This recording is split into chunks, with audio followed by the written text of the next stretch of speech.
Dando continuidade, pessoal, ainda dentro do menu cadastro, estaremos falando agora sobre o subtópico serviços.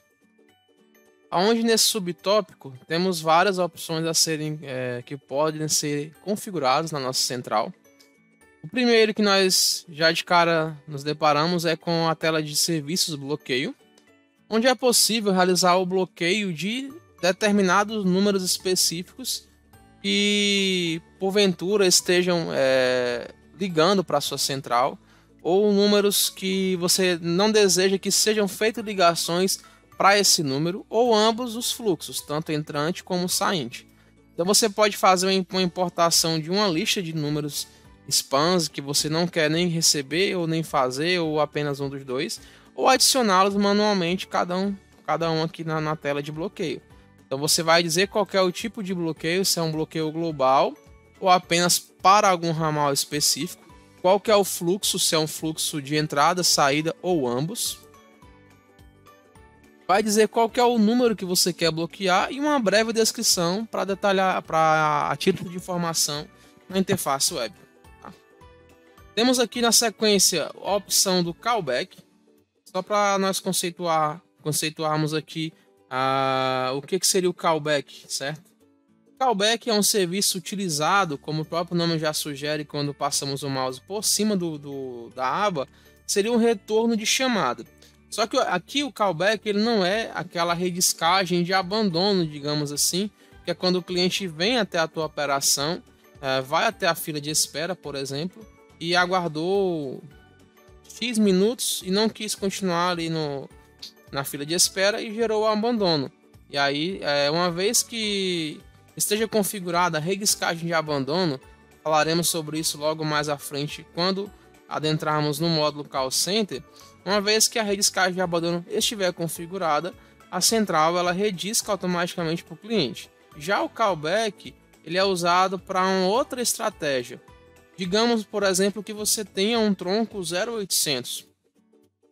E aí você pode utilizar o callback como estratégia de captura dessa ligação, né? Em alguns casos, troncos 0800, né, eles podem ter uma tarifação diferenciada por minuto de chamada.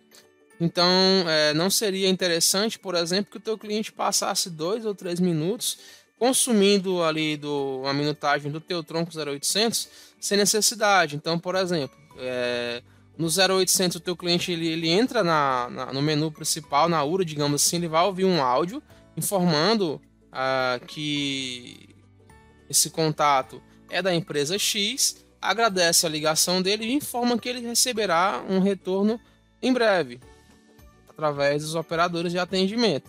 E ali encerra a ligação, e essa ligação teve segundos. E aí você configura aqui um tempo específico para que o cliente ele receba o retorno da central. Só que esse retorno ele não vai ocorrer justamente pelo tronco 0800, ele vai ocorrer por um tronco diferente, justamente para que você não tenha uma tarifação absurda através desse tronco 0800, por exemplo. Então você pode usar o callback para essa estratégia. Ou não só um 0800, mas por exemplo um tronco FXO. E o FXO, como é de conhecimento, né, o FXO ele é um tipo de linha analógica. E é uma linha, é um tipo de número que ele só permite o uso de um canal por vez. Então, uma vez que aquele canal estiver ocupado, ele não consegue nem fazer ligações por aquele FXO e nem receber novas ligações. Então você pode usar o FXO só como isca também para capturar aquela ligação do cliente, registrar dentro do callback, por exemplo, e usar a saída de retorno para o cliente por um outro tronco, por uma chipeira, por exemplo. Então pode ser usado também desse tipo de estratégia. Dessa forma, a linha FXO ela não estaria constantemente ficando congestionada. Então, como que é o formato de configuração? Basicamente, você vai dar um nome para o callback, um ramal para o callback ser chamado lá na rota de entrada. Para onde que vai essa ligação depois que o callback foi startado, né? Obviamente, é quando o cliente está recebendo a ligação de retorno, para onde que vai? Se ele vai ser alocado direto numa fila, ou se ele vai ser alocado no menu principal da URA de configuração. certo? Qual que é o contexto, né, o grupo de descagem por onde vai ser feita essa ligação de callback. Após quanto tempo ter sido capturado o número do cliente, ele vai receber o retorno. Aqui nós estamos falando em segundos. Então, se você quer que após 1 minuto o cliente receba a tentativa de retorno, você seta 60 segundos. Se você quer 2 minutos, você seta 120 segundos e assim sucessivamente. Qual que é o tipo de origem? Se é a origem todos ou a origem restrito, certo? Se for restrito, ele vai dizer que é somente números de um DDD específico e um número específico. Pode ser feita a importação de uma lista ou pode ser para todos. Qual o tipo de número que vai ter permissão de estar sendo usado o callback? Se é fixo imóvel, somente fixo imóvel. O áudio de retorno, né, como dito, é o áudio que o cliente recebe a informação, detalhando para ele que ele ligou para a empresa X, agradecendo o contato e que dentro de alguns instantes ele receberá o retorno, por exemplo. Aqui seria o áudio de bloqueio, caso haja algum bloqueio a ser informado para o cliente. E aqui embaixo temos a quantidade de tentativas que serão executadas.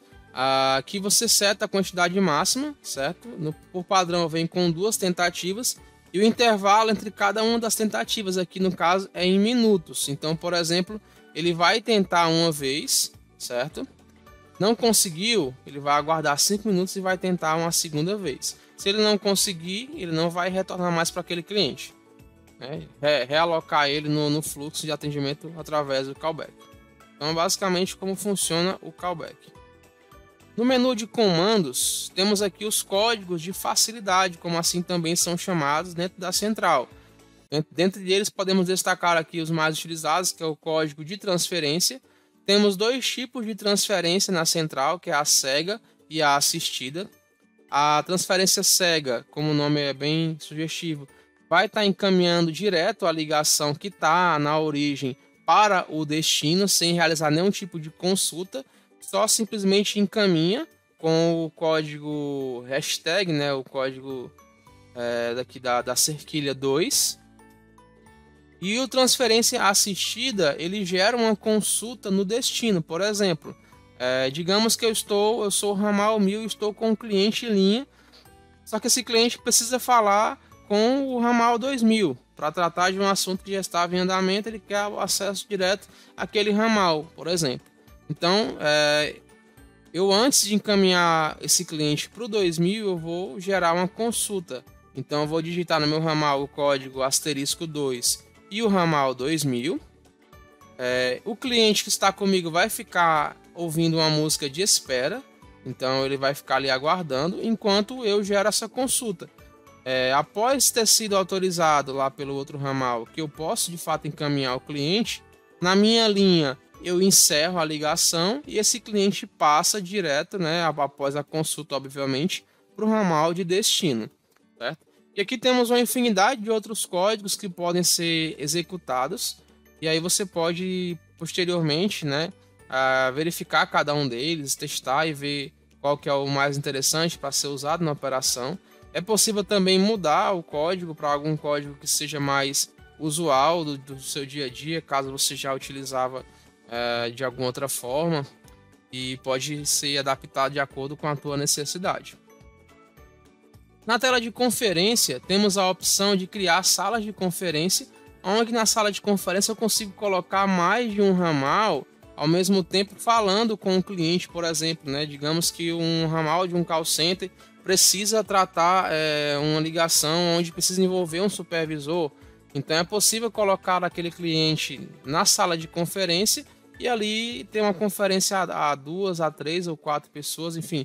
Não tem uma limitação específica aqui com relação à questão da sala de conferência. Então o processo de configuração também é bem simples, é nome, ramal, é possível criar uma senha de usuário e uma senha de administrador, certo? Para essa sala de conferência. Enquanto está sendo ali encaminhado, por exemplo, o cliente pode ouvir uma música de espera ou não. E tem a opção de gravar a ligação, certo? E tem a opção do organizador da conferência, que aqui no caso ele diz que é o acesso à sala somente com a presença do organizador, ou seja, aquela pessoa que iniciou a tratativa de encaminhar a ligação para a conferência. Se marcado, só vai se iniciar a conferência se a pessoa que iniciou o encaminhamento, no caso, digamos, o ramal, né, que estamos citando aqui no exemplo, esteja presente na sala. A opção de desvio, ela é uma das muitas formas que a central Vortix PBX nos disponibiliza para encaminhamento de chamadas, para desvio de chamadas. Então aqui eu posso configurar um simples desvio de um ramal para o outro, quando, por exemplo, este ramal que eu quero não atende. Eu posso configurar um desvio, que seria o desvio siga-me, do meu ramal para o meu celular externo, por exemplo, todas as vezes que o meu ramal não atender por algum motivo, ou se eu vou estar atuando por um período X de forma remota, né, fora da empresa, mas eu quero que o meu ramal, que eu não perca nenhum tipo de ligação que venha para o meu ramal. Então eu configuro o siga-me para que a ligação saia, bata no meu ramal, mas seja encaminhada para o meu celular, por exemplo. E tem um desvio global, onde eu posso colocar aqui, por exemplo, para qualquer e toda ligação que der ocupado ou não atender, ser encaminhado, por exemplo, para um ramal de uma recepcionista, de algum setor específico que eu sei que o cliente não vai ficar sem atendimento. Então é possível também configurar esse desvio global. Seguindo, o desvio por horário segue a mesma lógica, só que ele vai obedecer e respeitar as regras de horário. Então eu dou um nome para esse desvio, um ramal para que esse desvio seja identificado dentro do plano de descagem do asterisco, né, que é o dial plan. E aí eu vou dizer para onde que essas ligações vão quando estiverem dentro do horário que eu setei aqui embaixo, e para onde que elas vão quando eu estiver fora do horário que tiver setado aqui embaixo. Então, por exemplo, né, eu posso dizer que esse desvio por horário ele vai ser apontado lá na rota de entrada, por exemplo, certo? Então, eu posso dizer que as minhas ligações dentro do horário que eu setei aqui embaixo, elas vão para a minha URL principal, que eu vou chamar aqui de 1, 2, 3, 4, mas quando estiver fora do horário, eu vou dizer que ela vai ser encaminhada, por exemplo, para um ramal específico, ou ela vai ser encaminhada para um celular, por exemplo, e aqui utilizar o contexto de saída para que a ligação seja encaminhada para aquele destino final. Então é uma das formas que eu também consigo configurar. E aí você decide qual que é a melhor forma de configuração quando diz respeito a encaminhamento por horário, certo? O recurso DISA, certo? É um recurso que ele é bem antigo na nossa central, mas que ainda está presente e funciona sim muito bem, onde você consegue fazer o seguinte tipo de uso. Digamos que você tenha, vou pegar aqui um exemplo bem prático mesmo, digamos que você tenha um colaborador, um vendedor, por exemplo, que ele trabalha tanto interno como externo, mas o seu maior perfil de uso de trabalho é externo, né? E aí ele precisa constantemente estar ligando para filiais, para fornecedores, ou até mesmo para clientes, por exemplo, e digamos que ele não tenha, por exemplo, por algum motivo, um plano móvel que permita ele fazer esse tipo de ligações, e ele queira fazer tais ligações por dentro, né, do Vortix PBX. Então, o que é que ele vai fazer? Ele vai estar ligando para essa DISA, certo?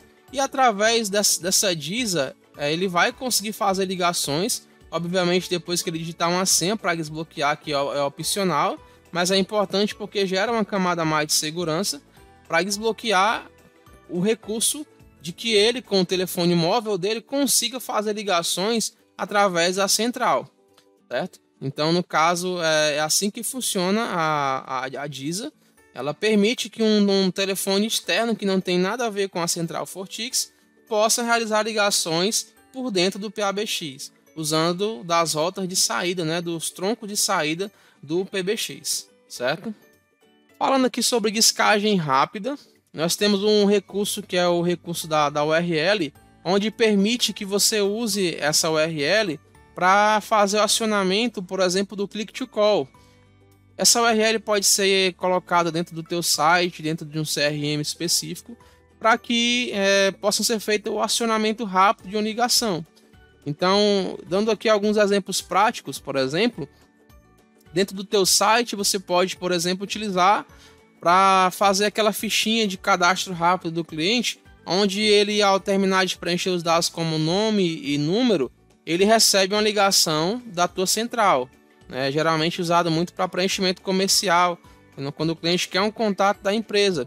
Então, por baixo ali no teu site, no código, vai estar configurado essa URL, obviamente substituindo aqui os valores pelo valor que seja de acordo com os dados da tua central, certo?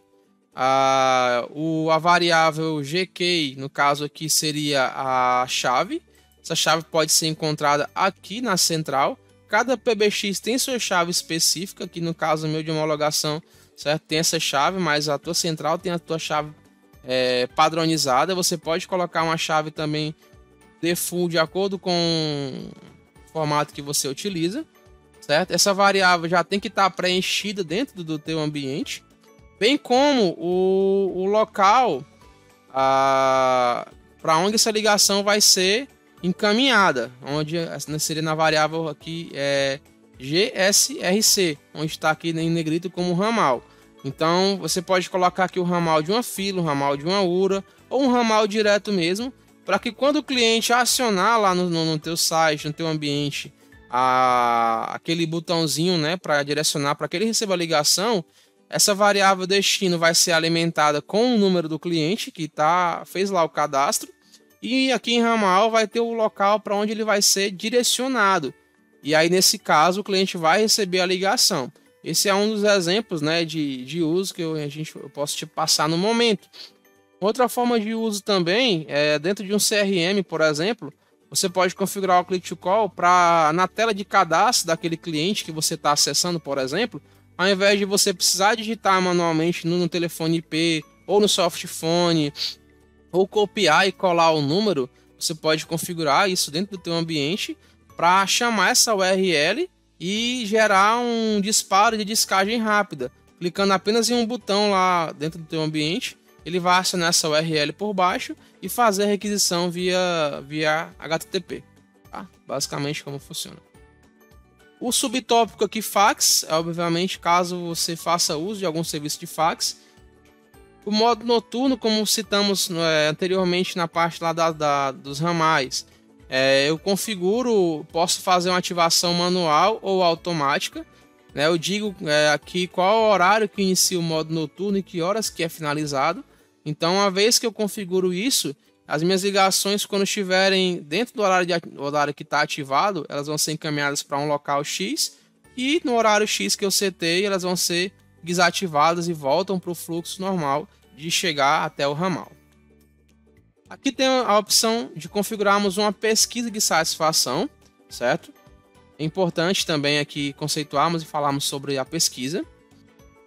O processo de configuração dela é bem simples. Só um ponto que é importante ressaltarmos é que você precisa, isso é um pré-requisito, que já tenha os áudios, né? Caso seja mais de uma pergunta, ou o áudio, por exemplo, da pesquisa, da pergunta em si, para que ele seja acionado aqui no menu de pergunta. Se você, por exemplo, tiver mais de uma pergunta, você pode criar aqui várias quanto desejar. Então você vai dar um nome para a pesquisa, um ramal para a pesquisa, tá?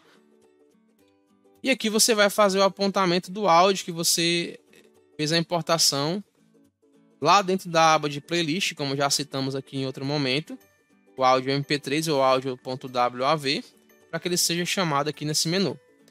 Eu vou determinar qual que é o tipo da minha pesquisa, se é por pontuação ou por múltipla escolha. E aqui eu vou ter as opções de respostas possíveis dessa pergunta. Então é de acordo com o teu áudio. Se no áudio a pergunta diz que a nota ela é de 0 até 10, certo? Então no caso eu posso marcar aqui as opções, certo? De acordo com o meu áudio. A opção repetir é caso o cliente erre e digite uma nota inválida, por exemplo, ele vai repetir aquela pergunta novamente. O aguardar é o tempo em que vai ser aguardado para que o cliente digite a nota. Aqui eu dou uma breve descrição para essa pesquisa, por exemplo, né? Poderia colocar aqui pesquisa sobre suporte pesquisa pós-atendimento. E aí você pode dar o nome que você imaginar e desejar para a tua pesquisa. É obrigatório que eu tenha um áudio de agradecimento após o cliente responder à pesquisa. Esse áudio é reproduzido e encerra a ligação, tá? Então ele é obrigatório. Já uma mensagem de erro, ele é opcional, então você pode colocar também, mas ele é opcional. Tá? Então basicamente é como funciona a configuração de pesquisa. Logo mais, quando formos tratar sobre as configurações de filas de atendimento, lá no módulo Call Center, irei demonstrar como que essa pesquisa pode vir a ser acionada, tá? Então fica aí a dica para o próximo módulo, quando formos falar sobre filas de atendimento. Irei retornar aqui só para refrescar a nossa memória, tá? Falando sobre a pesquisa, para demonstrar onde que ela vai estar configurada e como ela é feito o acionamento dela no fluxo de atendimento. No penúltimo tópico aqui, né, temos a opção de tarifas, onde você consegue configurar e determinar o valor de cada tarifa de chamada. Aqui tem algumas descrições padrão, mas você pode criar tarifas específicas, né, com o nome que você desejar. TPM seria o tempo do primeiro minuto. Então é a partir de quanto tempo, né, ele começa a tarifar ali a chamada. E o TDM, que seria o tempo dos demais minutos, certo? E aqui o valor da tarifação. E por fim, o recurso de chamadas em espera, que em algumas centrais ele é chamado também de estacionamento de chamadas, certo? É um recurso que ele faz uma alusão à própria fila de espera, só que com alguns recursos a menos, onde você não tem um recurso, por exemplo, de encaminhamento pós-atendimento, certo? Que é o próprio encaminhamento da pesquisa de satisfação, ou não consegue também, por exemplo, fazer com que o cliente ele seja transbordado de um local para o outro, caso em uma fila ele não consiga atendimento, certo? E outra, por exemplo, o cliente, quando terminar o tempo de espera que está setado, que é obrigatório, a ligação simplesmente ela vai ser encerrada, né? E ele tem um limite também que me é obrigatório de posições na fila. Então, assim, é um recurso que ele é interessante até certo ponto. Então, dependendo, se você quer, por exemplo, só gerar uma fila de espera e colocar clientes aguardando por algum motivo específico, você pode acionar o chamadas em espera. Mas se a tua ideia é fazer com que o cliente esteja ali em espera de aguardando atendimento, né, e seja de repente transbordado de uma fila para outra, ou que o cliente tenha o direito, por exemplo, de ficar aguardando o atendimento na fila onde ele está, o chamadas em espera acaba não sendo interessante. Então, pessoal, esse foi o subtópico serviços. Ele é bem extenso realmente, porque são muitas funções, muitos recursos que a central tem nesse subtópico, tá? Então é isso, a gente se vê logo mais.